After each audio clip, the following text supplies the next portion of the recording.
ने अरीब शरीर ने बाटन लग रहे। परमात्मा ने वहां जाकर कहा भी स्नान करूंगा मैं बिजली खां, क्योंकि वहां का मालिक प्रबंधक वही था। बिजली खां मैं स्नान करूंगा बहते पानी में। वहां एक आमी नाम की दरिया बहा करती थी। कहते हैं भगवान शिव ने श्राप दे रखा था, वह सूख की गई थी। बिजली खां पठान ने कहा कि प्रभु आपके स्नान के लिए बाहर से पानी मंगवाया है, यहाँ पानी कुएं का भी नहीं रहा अच्छा, और यह इसका दरिया भी सूखी पड़ी है प्रभु, इसमें जल नहीं है। तो परमेश्वर ने कहा भी दिखाओ कहाँ वो सूखी नदी कहाँ है। उस नदी बिल्कुल जहां पर परमात्मा का ने जो शरीर गए थे उससे ज्यादा से ज्यादा 400 फुट की दूरी पर, बल्कि 250 फुट की दूरी पर अब वो नदी आज भी विद्यमान है। ये दास 3 बार संगत को साथ ले जाकर देख कर आया, उनको दिखा के लाया, और दृढ़ विश्वास हो गया उनको कि सचमुच गुरुजी जो कहते हैं वो सत्य है। तो वहां जाकर परमेश्वर खड़े हो गए और सेना भी गई, दर्शक भी निरे जा रहे। वहां काशी से भी, बनारस से आगे, रुद्र के क्षेत्र के आगे भी कैसे शरीर छोड़ेगा। तो वहां आकर के परमात्मा ने उस नदी पर ऐसे किया था जैसे ट्रैफिक का सिपाही करा करे, जिधर से बुलानी हो चलने देनी हो ऐसे कर दे, वो सारी खखाट ठा देती है ट्रैफिक। ऐसे परमात्मा ने वहां खड़ा होकर ऐसे कर दिया। तो कहते हैं काफी दूरी पर एक धमाका सा हुआ, और जैसे पानी का स्रोत बह के ऐसा चला कि पूर्ण रूप से नदी फुल होकर फुल स्वयं पर निर्मल जल से भर के आ गई। सबने गदगद हो गए, नहाए धोए, पानी पिया, ठाठम ठाठ हो गए। फिर परमात्मा ने कहा एक सदर नीचे बिछा दो, एक बिछा दो ऊपर, अब मैं स्नान करूंगा ना, मैं अपना प्रस्थान करूंगा, मैं सतलोक जाऊंगा। और वही देख लियो तुम काजी पंडितो अपना हिसाब किताब ला के मैं कहां जाऊंगा। अब फिर क्या देखा कि इधर तो वीरदेव सिंह बघेल की सेना कति सटेन टू हो रही, कति हथियार तैयार करके, उधर से बिजली खां पठान की सेना खड़ी कति तैयार हुई। अब हम नहीं ले जाने देंगे, अड़कट कर मर जाएंगे, हम नहीं ले जाने देंगे अपने गुरुदेव के यहां से शरीर को। तब परमात्मा अंतर्यामी ने कहा अरे ये क्या, ये सेना किस लिए लाया है बिजली खां। नीची गर्दन कर ली, क्योंकि इधर बिजली खां खड़ा है, इधर वीरदेव सिंह बघेल खड़े हैं, और सेना उधर खड़ी है, एक इधर खड़ी है, बीच में भक्त बैठे हैं, दर्शक बैठे हैं। तो परमात्मा ने कहा कि बिजली खां ये सेना किस लिए लाए हो, वीर सिंह ये सेना किस लिए लाए हो यहाँ पर। न्यू गर्दन कर ली नीचे ने, क्योंकि वो तो परमात्मा से डरते थे। क्या बोलना, क्या जवाब दें इनको गुरुदेव के सामने।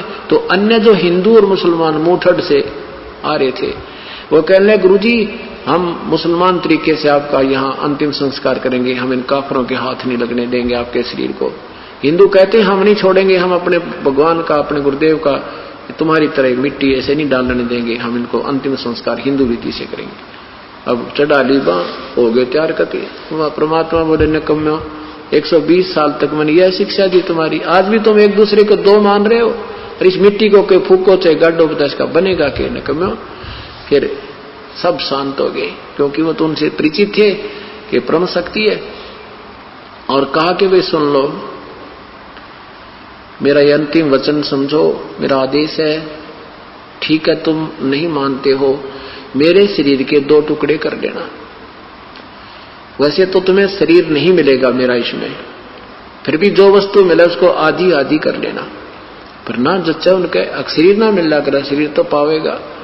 परमात्मा ने कहा कि ये मेरी बात मान लेना कि इसमें से आधे आधे वस्तु ले लेना, एक चदर में नीचे बिछाऊंगा, एक ऊपर ओढ़ूंगा, एक हिंदू ले लेना, एक मुसलमान ले लेना, और मेरा जो बीच में शरीर मिल रहा है तो उसने आधा आधा बांट लेना, पर तुम्हें 3 तलाक जाए आपस में लड़े होते। परमात्मा ने ऐसा कहकर के एक चदर नीचे बिछा दी, थोड़े थोड़े फूल वैसे सुगंधित से 2-2 इंच डाल दिए भक्तों ने, वो गुरुजी लेटेंगे, और उसके ऊपर लेट के एक चदर ऊपर ओढ़ ली। और थोड़ी देर, कुछ देर के बाद क्या देखा, आकाशवाणी हुई ऊपर तो, और कहा भी देख लो उस चदर के नीचे मेरा शरीर नहीं है, और मैं जा रहा हूं अपने सतलोक को, और प्रेम पूर्वक रहना बच्चों, तुम गलती बहुत कर गए। ऊपर देखा तो एक बहुत तेजों में शरीर, बहुत तेजों में जैसे प्रकाश का गोल प्रकाश जा रहा हो, क्योंकि दूर होने से वो शरीर ना देख करके परमात्मा का, क्योंकि हमारी दृष्टि से हम उसके ओरिजिनल शरीर को देख भी नहीं सकते। सबने नो देखा वो गए भगवान। तो कहा कि देख लो वे तुम अपने जंतर मंत्र, अपने वेद कतेब खोल के, या जंत्री में कहा जा रहा हूं मैं, स्वर्ग से भी पार जा रहा हूं। उन्हें कहा मैं तुमको तो यहाँ पर गधा बनता मरने वाला। तो परमात्मा वहां सतलोक पहुंच गए।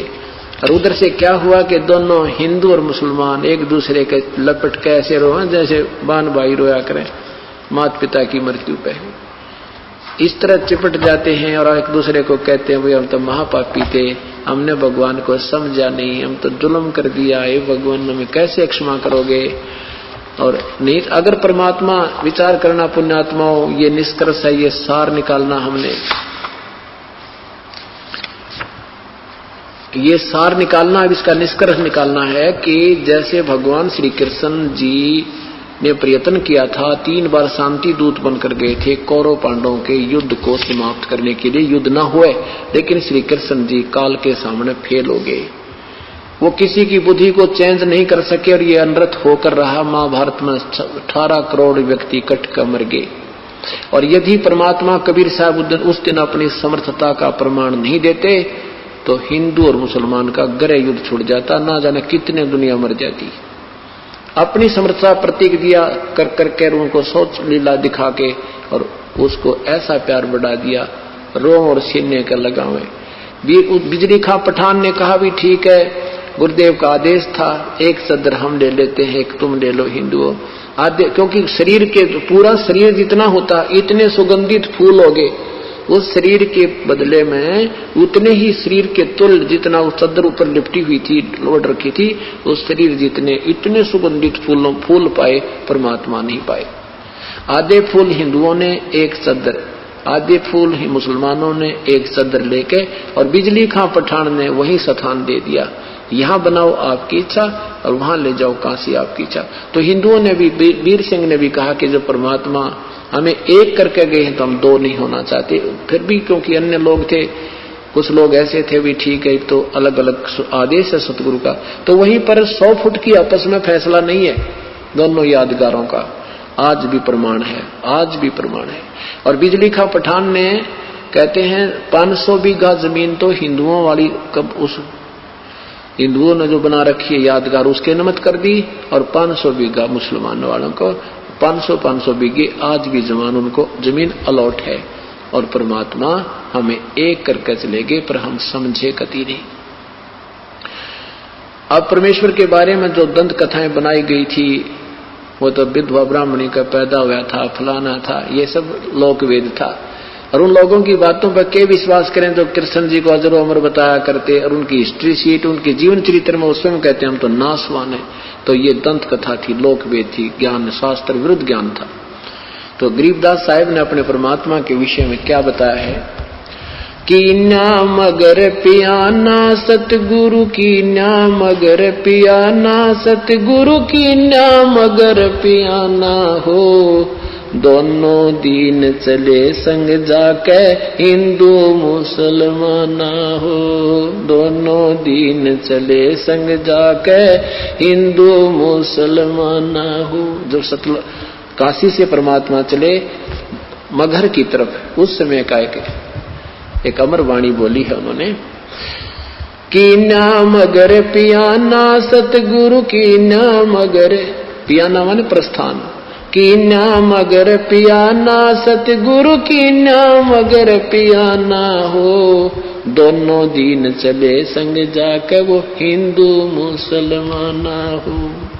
मुक्ति खेत को छाड़ चले हैं तज काशी अस्थाना हो, मुक्ति खेत को छोड़ चले हैं तज काशी अस्थाना हो। साहसिक अंदर कदम लेते हैं, साहसिक अंदर कदम लेते हैं बादशाही सुल्ताना हो, कि नाम अगर दोनों दीन संग चले संग जाके हिंदू मुसलमाना हो, दोनों दीन चले संग जाके हिंदू मुसलमाना हो। कि नाम अगर पियाना सतगुरु की, नाम अगर या ना सतगुरु की नाम अगर पियाना हो, दोनों दिन चले संग जाके हिंदू मुसलमान हो, दोनों दिन चले संग जाके मुसलमान हो। चार वेद के वक्ता संग हैं, वो खोजी बड़े बयाना हो, सालग राम सुरत